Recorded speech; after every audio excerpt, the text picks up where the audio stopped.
The Galactic Federation had always underestimated humanity. Despite their unmatched technological prowess and military might, the humans were seen as a peaceful, diplomatic species. But when an unstoppable alien threat known as the Devourers began consuming stars across the galaxy, the true nature of Earth's power would be revealed in the most terrifying way imaginable. Admiral Norgax of the Kraloth Empire watched in disbelief as his once mighty armada was torn to shreds by the Devourer fleet. Their weapons were useless against the enemy's impenetrable shields and armor. Ship after ship burst into flames, the screams of his crew echoing across the combs as they were vaporized. In a matter of minutes, the pride of the Kraloth military had been reduced to space junk. "This is Admiral Norgax to any ships in range. We need immediate assistance. The Devourers are unstoppable." He shouted desperately into the combs, praying to the gods that someone, anyone, would answer his plea. His heart pounded in his chest as he watched another cruiser explode, the flash of the detonation reflecting off his scales. The bridge shook violently, sparks erupting from overloaded consoles, as the ship's shield struggled to hold against the onslaught. Alarms blared, red lights flashing in warning as the whole integrity dropped to critical levels. Crew members were thrown across the deck, some impaled by shards of metal, others crushed under falling debris. The accurate stench of burning flesh and melting plastic filled the air, choking and overwhelming. Static crackled in response, the silence broken only by the muffled sounds of distant explosions and the frantic reports of his officers. The cowardly Federation races had abandoned them, fleeing to defend their own borders, rather than stand together against the common threat. Norgax pounded his fist against the console in rage and despair, the metal denting under the force of his blow, pain lancing up his arm from the impact. This was how it would end. Alone and outmatched against an enemy they couldn't even scratch, watching helplessly as his people were slaughtered like cattle. But then a new voice broke through the static, calm and confident amidst the chaos, an island of stability in a sea of destruction. "Admiral Norgax, this is Captain James Dawkins of the Terran battleship Indomitable. We're inbound to your position, ETA 2 minutes, hold tight." Norgax blinked in surprise, his mind racing, trying to process this unexpected development. The humans were coming to help. He had never put much stock in the soft, silver-tongued Terrans with their talk of peace and cooperation, their constant meddling and moralizing. What could their measly 5 ships possibly do against thousands of Devourers? It was like throwing pebbles at a rampaging beast, a futile gesture of defiance against an unstoppable force, a waste of lives and resources. Still, he wasn't about to refuse aid, futile as it may be. Any chance at survival, however slim, was better than none at all. "Understood, Captain Dawkins. We'll do what we can to cover your approach." He barked orders to his remaining ships, directing them to form a defensive perimeter around the human vessels, to buy them as much time as possible. It was a testament to the skill and bravery of his crew that they obeyed without hesitation, even in the face of almost certain death, even as their comrades continued to fall around them. They knew as well as he did that this was their last stand, their final chance to make a difference before the end, to die with honor and purpose. As promised, the human vessels dropped out of warp speed moments later, aligning themselves between the remaining Kraloth ships and the Devourer horde. Sleek and predatory, bristling with advanced weaponry, they looked like sharks among minnows, wolves among sheep. Norgax expected them to open fire immediately, to unleash whatever primitive weapons they possessed in a vain attempt to slow the enemy advance, to buy a few more precious seconds of life. But they simply held position, engines thrumming with barely restrained power, shield shimmering with an eerie, almost otherworldly glow, as if waiting for something, as if they knew something he didn't. Captain Dawkins appeared on the viewscreen, his face a mask of calm determination, his eyes hard and unyielding as tempered steel. There was no fear in his voice as he spoke, no hesitation or doubt, only a steely resolve that seemed to radiate from every pore, to fill the very air around him with an aura of unshakable confidence. "Admiral, I need you to order all ships to fall back to a safe distance. We're going to end this here and now." Norgax scoffed, his mandibles clicking and irritation in disbelief at the human's arrogance. "With 5 ships, don't be absurd, human. We should retreat and regroup with the rest of the Federation fleet. Live to fight another day." Even as he said the words, he knew they rang hollow, knew that there was nowhere left to run, no reinforcements coming to save them. This was their last stand for better or worse, and the humans were offering them a way out, a chance to survive, however slim. Dawkins shook his head, a hint of steel entering his tone, a flicker of something dark and dangerous in his eyes. "There won't be any more help coming, it's just us. And trust me, that's all we need." There was a cold, ruthless glint in the human's gaze that sent a chill down Norgax's spine, a predatory hunger that seemed at odds with the Terran's reputation for diplomacy and restraint, with their facade of civility and benevolence. It was the look of a hunter who knew his prey was cornered and helpless, a wolf baring its fangs in anticipation of the kill, a shark sending blood in the water. Against his better judgment, against every instinct screaming at him to fight to the last, Norgax found himself ordering his battered fleet to pull back, to put a sizable gap between them and the Devourers, to trust in the humans' plan, in their strength. "Dawkins, to all ships, armed the Nova bomb and prepare to fire on my mark," the captain said calmly, as if he were ordering a routine maintenance check rather than unleashing doomsday itself, as if the fate of the galaxy didn't hang in the balance. Norgax's eyes widened, his heart skipping a beat, his blood running cold in his veins. A Nova bomb. He had heard whispers of the human's ultimate weapon, rumors passed around and hushed tones by those who claimed to have seen it in action, who spoke of its power with a mix of awe and terror, a device capable of igniting stars, of reducing entire systems to ash and dust, of snuffing out billions of lives in an instant. But surely such a thing was just a myth, a story told to frighten gullible fools, to keep the lesser races in line. No species would be insane enough to create something so destructive, so utterly devastating in its power, to wield the very forces of creation as a weapon. Fire, a blinding white light erupted from the human flagship, so intense that Norgax had to shield his eyes, his retinas burning with after-images, his skin blistering and peeling from the heat. When his vision cleared, he saw a missile streaking towards the center of the Devourer formation, trailing a wake of shimmering energy that seemed to warp the very fabric of space around it, that bent light and time to its will. The enemy ships scrambled to evade, their movements suddenly frantic and uncoordinated, their formation breaking apart like a flock of startled birds. But it was too late, far too late. The projectile detonated, and for a moment, it was as if a second sun had been born in the void of space. A searing ball of plasma that consumed everything in its path, that burned with the fury of 1,000 stars. An unbearable wave of heat and radiation washed over Norgax's ship, shorting out systems and nearly cooking him alive in his own skin, boiling the blood in his veins and the air in his lungs. Emergency bulkheads slammed shut just in time to prevent a whole breach, the metal groaning under the strain as the ship bucked and heaved like a wounded animal, as it was tossed about like a leaf in a hurricane. When the sensors finally came back online, Norgax stared at the readings in numb horror, his mind refusing to comprehend what he was seeing, to accept the impossible truth before his eyes. The Devourer fleet was gone, completely atomized by the blast, reduced to nothing more than bits of molten slag, drifting aimlessly through the debris field, then cosmic dust and echoes of screams.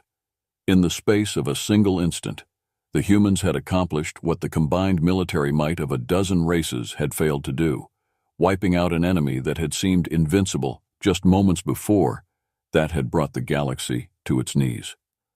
Holy shit, Norgax breathed, equal parts awed and terrified by the display of power, by the sheer scope of the destruction he had just witnessed. His crew stood in stunned silence, their expressions mirroring his own shock and disbelief, their faces pale and drawn with the realization of what they had just seen, of what it meant for the future of the galaxy. They had just witnessed something that defied all logic, all reason, all the laws of physics and nature, a weapon that could snuff out the lives of billions with the push of a button, a force of destruction that made even the most advanced civilizations seem primitive by comparison, that rendered all their achievements and ambitions meaningless in the face of such overwhelming might. Admiral, I strongly suggest you return to your superiors and make it crystal fucking clear not to mess with humanity. Captain Dawkins growled, his voice dripping with menace with the promise of violence barely held in check. We're done playing nice. We've shown restraint until now. But if anyone threatens us or those under our protection again, we will end them, permanently, without hesitation or mercy. The human ships vanished back into warp without another word, leaving Norgax alone amid the irradiated graveyard of his enemies, amid the shattered remnants of his once proud fleet. He thought of the arrogance and dismissal with which the other races had treated the Terrans, the way they had scoffed at their offers of friendship and mocked their diplomatic overtures, the way they had underestimated their strength and resolve. In a bitter laugh escaped his throat, echoing hollowly through the bridge, through the empty halls and corridors of his ruined ship. They had no idea who they were dealing with. None of them did. Humanity was in a harmless newcomer to be pushed around, a pawn to be played in the great game of galactic politics. They were an apex predator biding their time, waiting for the right moment to strike to show their true colors. And now their fangs were bared for all to see, dripping with the blood of their foes with the promise of retribution to come. As Norgax limped his damaged flagship back to the nearest Federation outpost, a grim realization settled in his gut like a lead weight, like a cancer eating away at his soul.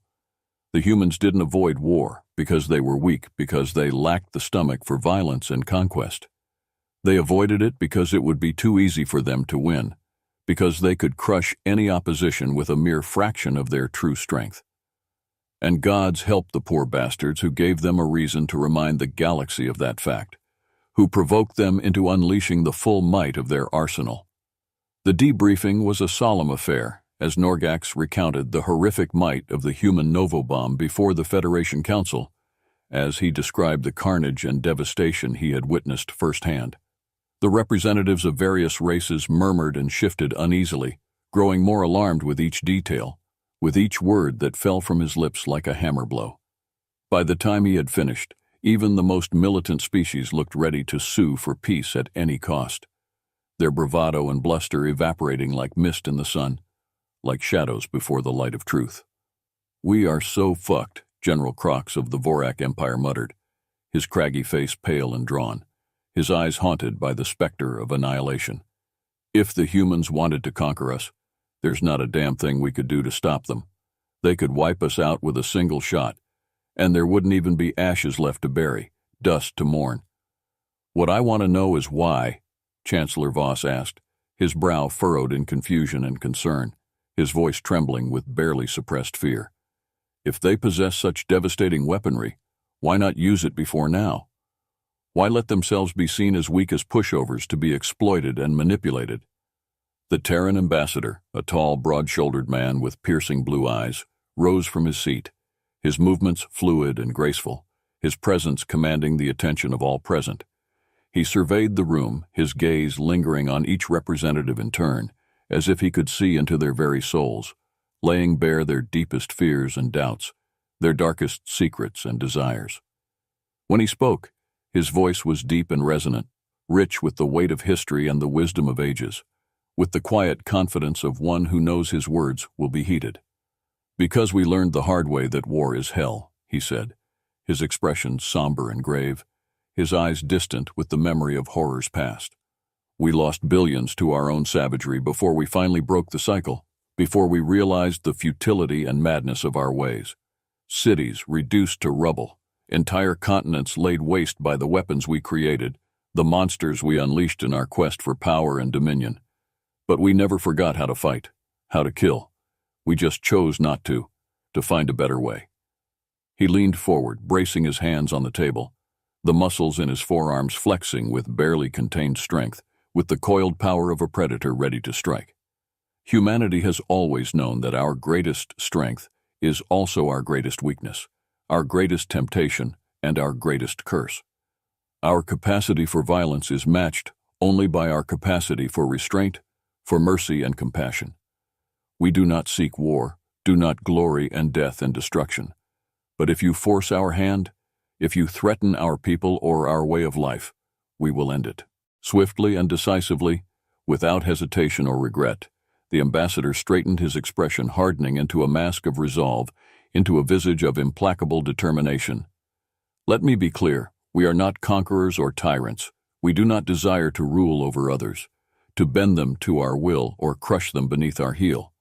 But neither will we tolerate threats to our species or our allies, to those we have sworn to protect and defend. The devourers learned that lesson the hard way, paid the ultimate price for their arrogance and aggression. Pray that you do not have to, that you heed the warning of their fate. A heavy silence fell over the chamber as the gravity of his words sank in, as the implications of his message became clear. The humans had hidden their true nature, not out of fear or weakness, but out of mercy and restraint. They had given the galaxy a chance to embrace peace, to forge a new path of cooperation and understanding. But they would not hesitate to unleash the full might of their power, if pushed too far, if forced to defend themselves and their ideals. The illusion of human frailty was shattered, the veil of their benevolence torn asunder. The slumbering beast had been awakened, and the universe trembled before its roar, before the fury of its wrath. In the years that followed, a new dynamic emerged in the Galactic Federation, a new balance of power and influence. No longer was humanity seen as a newcomer to be patronized or exploited, a pawn to be moved on the galactic chessboard. Their counsel was sought on all matters of importance, their fleets called upon to quell the most volatile conflicts and maintain the fragile peace.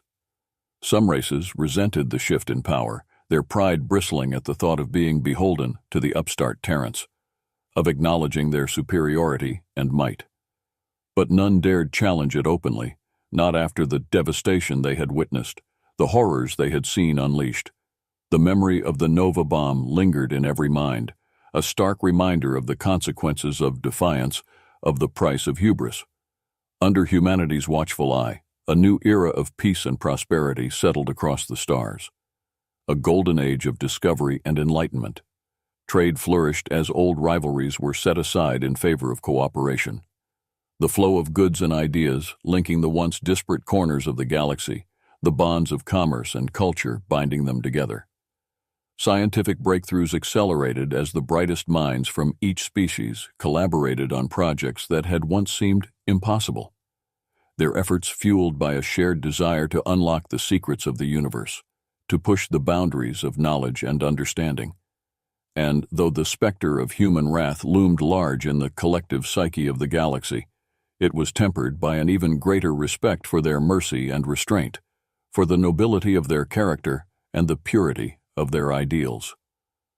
The Federation came to understand that the Terrans were not just the mightiest warriors, but also the most stalwart defenders of the weak and innocent, the most implacable foes of tyranny and oppression.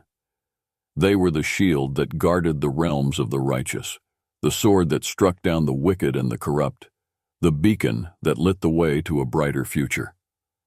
Norgax couldn't help but marvel at the change that had come over the galaxy, at the transformation that had been wrought by the humans' influence and example. In the span of a few short years, they had reshaped the very fabric of interstellar relations, forging bonds of friendship and alliance, where once there had been only suspicion and hostility, sowing the seeds of hope and unity, where once there had been only fear and division. As he looked out at the stars, at the vast expanse of the cosmos stretching before him, Norgax felt a sense of hope and wonder that he had never known before, a conviction that the best was yet to come, that the future held untold marvels and possibilities. The humans had shown them a better way, a path to lasting peace and prosperity through strength and compassion, through the power of their indomitable spirit in the force of their unwavering resolve. And though he knew that the road ahead would not be easy, that there would be challenges and obstacles to overcome, he was confident that with Earth at their side, the Federation could weather any storm, could rise to any challenge, and emerge stronger and more united than ever before. For the first time in his long and storied career, Norgax allowed himself to dream of a galaxy free from the scourge of war and conflict, a place where his children and his children's children could grow up without the constant threat of annihilation hanging over their heads, without the fear and uncertainty that had plagued his own life and the lives of countless others. He dared to imagine a future where the races of the galaxy could live and work together in harmony, where the old hatreds and prejudices that had divided them for so long could be laid to rest, where the promise of a new and better world could finally be realized. And he knew, with the unshakable certainty of one who has seen the truth with his own eyes, that it was humanity who would lead them there, who would guide them to that shining future with the light of their wisdom and the fire of their courage, with the strength of their conviction and the depth of their compassion. Not through conquest or subjugation, not through the force of arms or the threat of violence, but through the power of their example, through the inspiration of their deeds and the nobility of their cause. As he watched the stars wheel overhead, as he felt the thrum of the ship's engines beneath his feet, and the weight of his duties settling on his shoulders, Norgax offered a silent prayer of thanks to the gods, to the fates that had brought the humans to them in their darkest hour, that had given them a chance to be something more than they had been, to rise above the petty squabbles and rivalries that had held them back for so long, to seize the destiny that had always been theirs. For the Terrans were more than just the guardians of the innocent, the protectors of the weak and the champions of justice. They were the torchbearers of a new age, the heralds of a dawn that would shine brighter than any that had come before, the architects of a future that would be remembered and celebrated for generations to come. And with them at the helm, with their wisdom and their courage to guide the way, the galaxy would never be the same again, would never again know the darkness and despair that had once threatened to consume it. For they had shown the way to a better world, to a future where all races could stand together as equals, united in their diversity and strengthened by their differences, bound by the ties of friendship and common purpose that would endure for all time.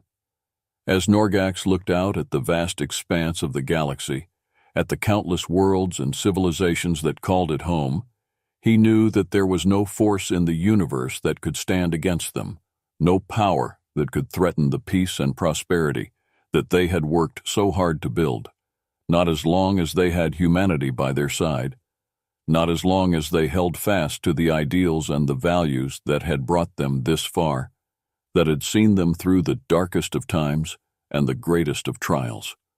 For the humans were the light in the darkness, the hope in the face of despair, the strength in the face of adversity. They were the ones who had shown the galaxy the way forward, who had given them the courage and the resolve to stand up and fight for what they believed in, to defend the innocent and the helpless against the forces of chaos and destruction that sought to tear them down. And as long as they remained true to that calling, as long as they held fast to the principles and the beliefs that had made them who they were, there was nothing that could stop them, nothing that could stand in the way of the glorious future that awaited them. For the Terrans were the guardians of the galaxy, the protectors of all that was good and right and just in the universe, and with them at the helm, the stars themselves would tremble before their might, before the unstoppable force of their will and the unbreakable strength of their spirit. The galaxy would never be the same again, and Norgax knew that he would never forget the moment when he had seen the true face of humanity, when he had witnessed the awesome power and the terrible beauty of their wrath unleashed upon the enemies of all that was decent and true. It was a moment that would be forever etched in his memory, a moment that would define the course of his life and the lives of all those who had been touched by the human's presence, by the force of their example and the light of their wisdom. And as he stood there on the bridge of his ship, gazing out at the stars and the endless possibilities that lay before them, Norgax knew that he was ready for whatever challenges the future might bring, ready to face the unknown with courage and determination, securing the knowledge that he was not alone, that he had the strength and the support of the greatest allies the galaxy had ever known. For the humans were with them, now and always, and together they would build a future that would shine brighter than the stars themselves, a future that would endure for all the ages to come.